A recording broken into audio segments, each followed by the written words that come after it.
All right, so today we're gonna be reacting to, does Genshin Impact really need new elements? And we're gonna react to this. Okay, that's about all. Make sure you guys like, comment, subscribe. You don't forget to share the video, all that other stuff, and also like the video and comment so that way it can reach out to more people, so more people can watch this.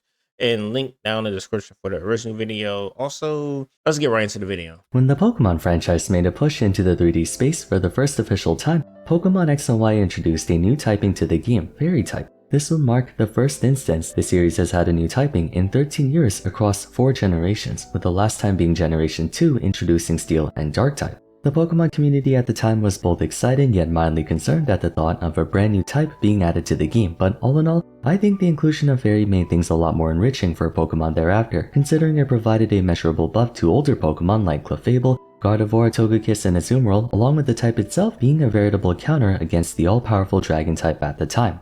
Introducing new things to the game can be small in nature but have a knock-on effect across all of its systems that were established before that point. Adding a new weapon type, new class, what have you has always been viewed as the major turning point for any game. Genshin Impact has its own empirical data to lend credence. I mean, yeah, Remembrance right now is kind of OP in Star Wars, so it makes sense. Yeah, like anything that has Remembrance is going to clap. The It has only 2 units right now, I think, so far. Inclusion of Dendro, serving to not only introduce a new set of characters for us to collect, but also retroactively buffing a number of characters by nature, no pun intended, of the That is true, because when Dendro came out, it made a whole bunch of different comps. New elemental reactions that accompanied it. Suffice to say, much of version 3's hype was the result of us getting a new element. Without it, I don't think Sumeru would have been as exciting as it was, which brings me to our topic for today. Over the past couple months, I made videos talking about things that can be done to recover the player base's declining goodwill towards the game, from revitalizing potentially forgotten areas like Mondstadt to introducing new upgraded forms to characters like Ningguang and Kaya to improving and expanding on the game's overall experience in all aspects. 2 areas we may watch all of those, by the way, guys. I'm not sure though. That I think might be helpful to that are 1. A drastic overhaul of the artifact system, which I plan to talk about in a separate video, and 2. Positing the idea of maybe introducing another element. Does Genshin...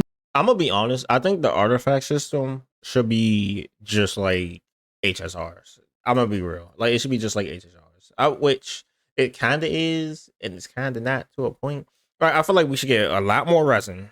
And also, we should be able to be honest, Genshin is like, what, like 5 years old, 4 years old? At this point, they should let us grind artifacts out at least like 20 times a day or something like that. Especially how bad on roads are, at least 20 times a day. Or have something in the system that, you know, actually is free-to-play friendly, where you don't have to spend money to get 2 of these, so that way you can use one to make one artifact. They have it so, like, in ZZZ, actually, to be honest, if anything, the way like you can make this from certain discs, all you need is like the gold disc to make this the S rank, you need the red ones to make the A ranks or whatever. And I wish they did it like that. That way it'd be way easier. Like, you could just go make this certain amount of this, and if you have this special item, it'll guarantee you one of the slots on there. I wish they did that, but they won't. So Impact need more elements, or can adding more elements be beneficial for the game? We'll discuss that for today. One of the main ways gacha games, or any game regardless of genre, maintains excitement and keeps things fresh is by implementing new universal systems over time. The most popular games of all time do this in some shape or form. Minecraft adds a new material type, new biomes, overhauls the systems, and whatnot, creating a far more extensive and expanded game now than what we had back in 2011, for better or worse. It's honestly less of a decision and more of an obligation. Games have to expand and add new things. Everything has to expand and add new things. If you don't constantly innovate, you'll eventually lose customers to products that do innovate. Some games have a tendency to be too cavalier with how they expand and innovate, leading to power and feature creep, which is something that Genshin has been adamantly against over the years. But it's become clear that their refusal to evolve past the mechanics already present in the game is what makes the essential experience feel so formulaic and uneventful, despite them releasing new characters, new regions, and hosting new events over time. Expanding on new systems is a major way to overhaul the game and make players have to reevaluate what they know about it. Done correctly, it can broaden the scope of the game in a way that's constructive and engaging. When Genshin brought Dendro into play, it was a shiny new gimmick that created tons of discussion over how strong it could be in the metagame, what characters got buffed from it, and what types of characters we'd have. Dendro reactions. I will forever love that. I forgot her name, but the ninja girl got bust from Dendro, because I wanted to use her so bad, but she just wasn't usable until then, and then she became sort of usable, and I love it. I'm gonna be honest, I put her Nahida, and then Raiden Shogun on the same team, and then plus like a fourth slot that helps me heal, and I'm good coking me, to be honest. And I just do what I do. Were so powerful at a base level it gave rise to a number of free-to-play friendly teams. A Hyper Bloom team of 4-star units was able to overpower most version 1 DPS characters at the time, and I would say version 3 was around the time team building went into high gear, building off version 2's foundation. And by the way, guys, this is just how Genshin looks on YouTube. By the way, just want to let y'all know, this is not your screen. This ain't my screen. He may have recorded in a lower thing, but also that's just how Genshin looks. It was great for equalizing the metagame at the time as well. But that's because like YouTube, like in compression and all that. Nowadays, with the exception of Cryo, I'd argue all elements are in more or less a decent position. Part of what elevated Electro as much as it did was Dendro. If not for Dendro, many Electro units would be far less effective than they are now, although Chevreuse and Chaska do help out a bit in terms of non-Dendro Electro usage. Like I said, an instrumental part of version 3's success was, among other things, the hype surrounding a brand new element added to the game. For 2 years before that, we've been settled into the 6 playable ones: Pyro, Hydro, Cryo, Animo, Electro, and Geo, and the meta that was built around them. When Dendro came out, all attention was focused on it. It was the first time Traveler was actually decent for once, as Electro, Geo, and Animo Traveler were all disappointing in the end. Additionally, having 2 extremely powerful Dendro 5-stars, a sub-DPS and main DPS, only added to the interest. Dendro would prove to become one of the most consistently strong categories too, with Kaveh being the only underwhelming one. Since then, I feel like the game hasn't really changed a whole lot from a fundamental perspective. Version 4 introduced a ton of unique playstyles and pushed the needle on what a character was capable of, trying out new strategies like Mono Pyro through Linny, HP manipulation through Verena, Neuvillette, and Risley, Geo finally getting some love through Navia and Chiori, the Overload reaction getting uplifted by Chevreuse, and Demily building off the once forgotten Burning reaction. But by and large, we're still operating within the same constraints that Genshin has had since 2022. Version 5 tried to shake things up with the Night Soul system being more gameplay contingent than Arc Alignment was, but it's primarily contained to just the units that belong to Nanlan. Dendro was more all-encompassing. They tried to implement custom mechanics into characters like Chaska's Elemental Roulette, but those are character exclusive. If you don't pull the character, you don't get to experience the new stuff. Version 4 and 5 collectively saw a major boost in power scaling for Genshin. A lot of that has to do with the game reaching. I do want to ask one thing. Do y'all think that Genshin Impact, when they released Natlan, Night Souls, and all that, do you think they did it on purpose where they made it in the way that they made it? Or do you think that they were just like, oh, this should be fun. It'll keep them in Natlan. They can have fun in Natlan. Let's go. They'll love it. Like, me personally, I'm going to be honest. I think they did it because they was like, okay, this is probably a good mechanic. This looks a little fun. And then they realized, oh, yeah, we can make money off this too. So let's go. I don't even think the devs. I think the devs just made it because they think it was fun. And then the higher ups was like, yeah, make it so that it's like hard to use outside of Natlan. So that way they only can stay in Natlan and use it. And that it's character lock. So that way it's character lock. Reaching a point where the only way for its new characters to stand out is to simply do more than what we have before. There was no possible way Mavuika could have gone about being a main attacker differently than simply just being stronger than the other main DPS units. It's true they still have a lot more to cover as far as addressing mechanics or ability combinations that have not been seen yet, but after operating within the constraints we've had for the past almost 2 years, it begs the question if a new element or even new weapon type would be helpful for the game. We're at the second to last version of Tevat, and I believe they confirmed the game's story and whatnot will continue past the final regions Neshnaya, but players, at least in the West, are losing interest in. Actually, that does make sense that it will continue past Neshnaya because Neshnaya is not the end goal. Neshnaya is like, it's the fake out end goal. Like, we get there, we're gonna meet the Sarisa. We look, oh my gosh, it's you, blah blah blah. She probably gonna become a part of our team because or we're gonna find a cryo somewhere and they become part of our team, whatever. And then after that, that's when we're gonna go to Celestia, and then we're gonna have to go fight Celestia to figure out what the heck's been going on up there because we barely know anything because Vinci don't want to talk. And then that's when the game probably ends. I think the game ends at Celestia. It doesn't really end at Celestia. If you ain't know that by now, I don't know. I don't know what to say. In the game at a rapid pace. I don't think we can wait until late 2026 for them to introduce a new element. By then, it might already be too late. Gachas can't afford to think such long. I just feel like Genshin is taking too long to finish. Like, in my opinion, like, people who's getting burnt out now is like what, year 4, year 5. People who already done with the story. The only fun thing now is the new characters come out, but most of the characters, like he said, is the same. So I think a new element would be good because they bring people back and it's like, okay, I can try this reaction. And then they can make different teams, reactions, yada yada, just like what Dendro did. Long term considering.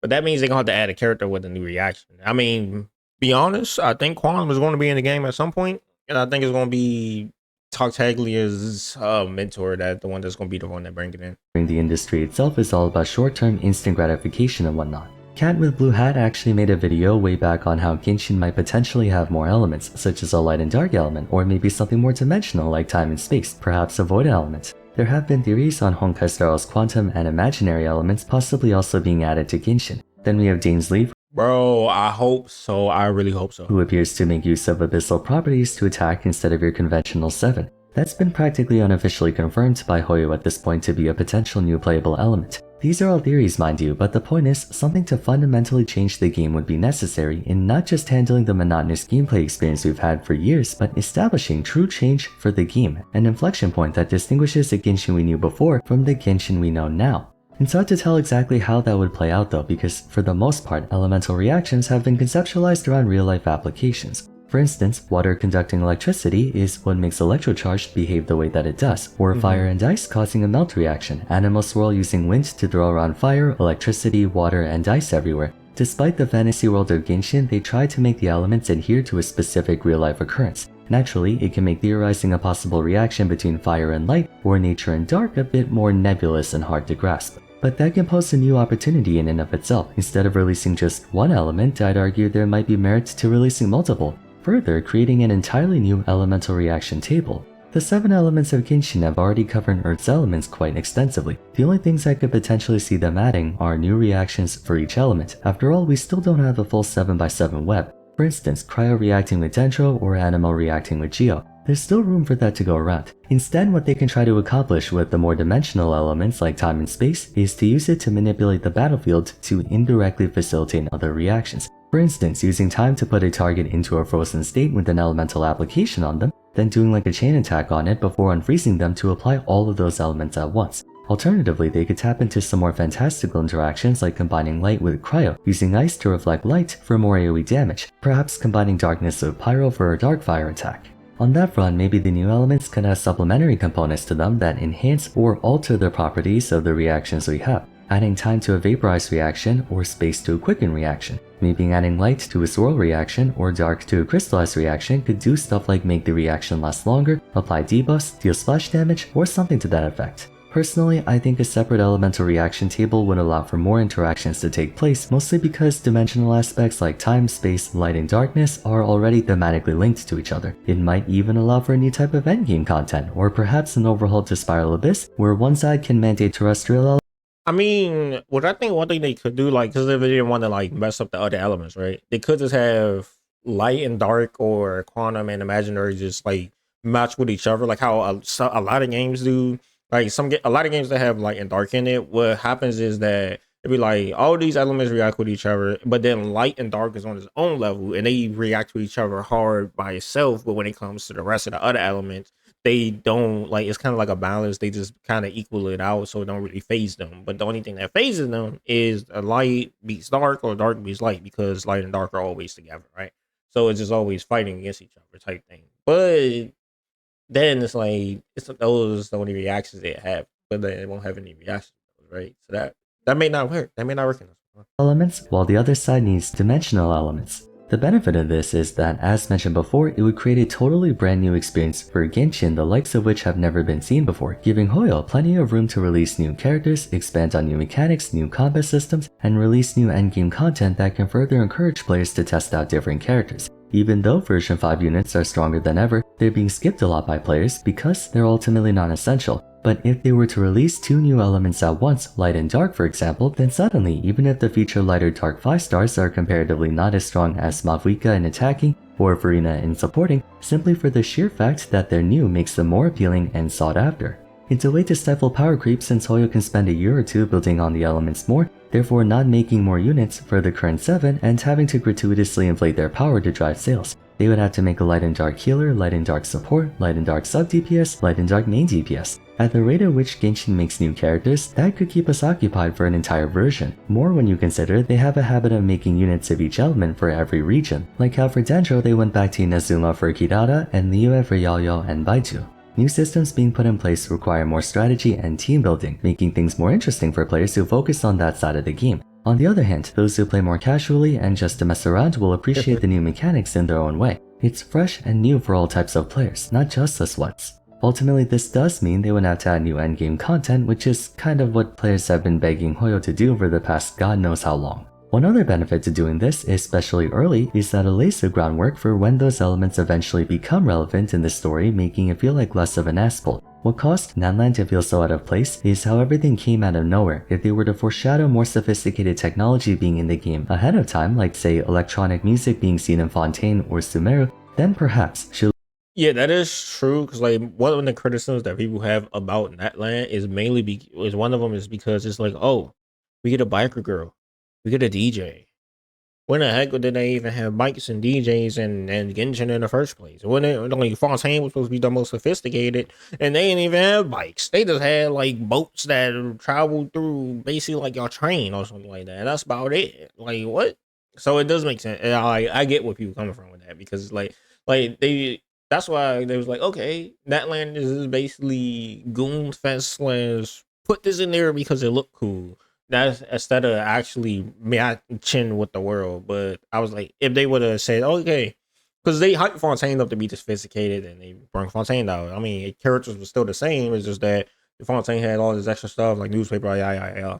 But Natlan, they were just like, okay, Natlan, we really don't know about it. So it's war, we get there, and then now main person has a motorcycle, which we didn't know was in the game the first place, and then it's a DJ artist, which we didn't know that DJs was a thing in the world in the first place. I get why some people like say it like that in that sense of like the story though. Lulonen's DJ equipment would have had more grounds to be legitimate and not just the thing they shoehorned in there. They exercised that with Dendro.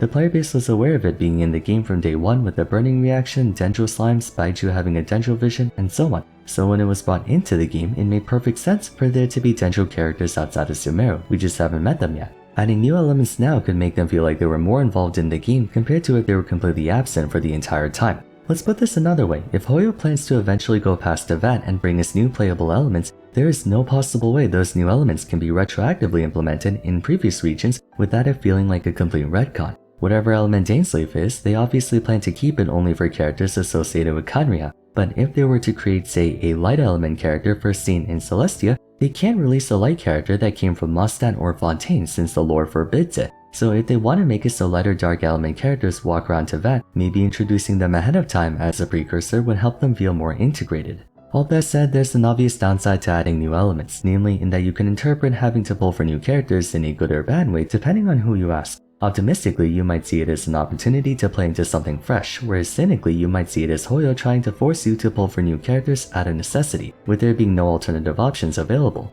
Their sister title Starrel is particularly guilty of this. HSR has a bad habit of releasing characters conveniently geared towards a certain scenario, and if you miss that character, you're out of luck for that content. With that is true.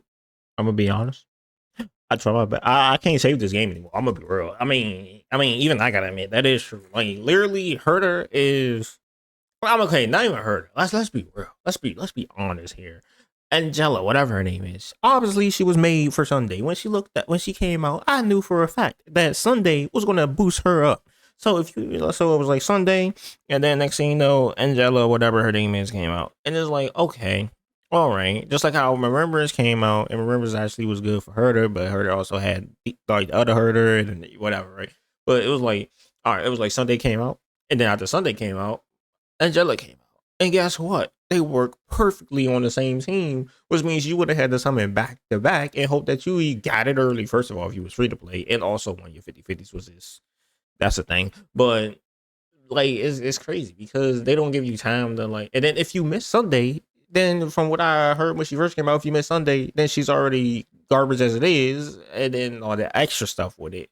And then, oh, guess what? New content. What you gotta do? You need these characters to fight it, unless you have both of the emanators, and you can just run through almost anything. But we don't talk about that part. That game in particular being predicated on playstyle compositions, certain characters might feel extremely underwhelming unless you also happen to have these other characters. So obviously Hoyo would have to navigate brand new elements in a more delicate fashion, chiefly if they plan to go the route of an entirely separate reaction table, If they were to integrate the hypothetical 8th, 9th, 10th element into the game more holistically, then you need only worry about getting just 1 or 2 characters as opposed to half a dozen to complete a party of a different reaction. But I know this is not the video, but one thing I do think that HSR have a problem with is that, like, that's a big problem with HSR. Like, they'll make a character and then they'll make sure that that character has their supports right behind the character that just came out, and it doesn't give people enough time to be like, okay, I want this, and then I gotta save for this one next that's coming out. It's more like you want this, and then next patch is this, and then next 2 patches you gonna have this, and then but then like they all get fit into the story, and it's like, oh my god, like so many to pull for, man. But all the more reason why I feel like it's worthwhile for them to contemplate doing stuff like this sooner rather than later. Skirk is expected to come out soon, but something tells me she's gonna be one of the 7 elements. I certainly hope not. The thing is, I mean, but why? Because we see her actually use the void or quantum, whatever you want to call it. Like, we see her physically use it. We see her throw child into whatever void she threw that man into. But that's the thing I don't get. Like, if they do make her actually ice instead of quantum, it'd be why. It'd be the reason would be why. Because we literally see her use quantum in the first place. So she is no way. I hope she's something new. What in the heck is that, by the way? Given she comes from an entirely different world, but considering Hoyo hasn't done anything to foreshadow there being other playable elements, the odds of her being... The thing is, she even looks like a character from HSR. I mean, not HSR. She looks like a character from Honkai Impact 3rd that is literally quantum as well. She has quantum all over her. I really hope that she's just a quantum. Anything new are extremely low. I don't really think there's any significant negative besides that. You can argue feature creep, but right now the issue with Genshin is how featureless every update feels. Once again, exploration fans are the exception. They've been getting new feature after new feature, but combat and progression fans like myself who have been begging for more in-game content or more things to work towards haven't really gotten anything new for years now, so I might just be biased on that front. I'm almost certain Hoyo plans to add new elements to Genshin, especially if we ever do leave Teyvat for new worlds, but my concern is that long before they get to that, the game's popularity will die out to a point where it's like No Man's Sky or Cyberpunk or other games that get it together, but people gave up on them ages ago. Adding new elements and devising new systems can be a step to showing the public that Genshin... I'm gonna be honest, I think the way Genshin is gonna end in the same way that like Honkai Impact 3rd ends. In a way where like it gets older, and then less people care about it because it's getting older. This is the same thing over and over again, and then they're like, all right, whatever, they leave, and then they go play a different game or a new game because gacha games all have lifespans. Believe it or not, the gacha games all have lifespans. So it's running on fine time, and the longer it's out, the more less it'll be like popular unless you do something crazy that keeps it up there, right? Like, we've seen this from plenty of games. Like, Summoners War, obviously, Summoners War is still out, but not that many people play Summoners War compared to what it was back in its prime, right? And it's the same thing with a lot of things, but I digress.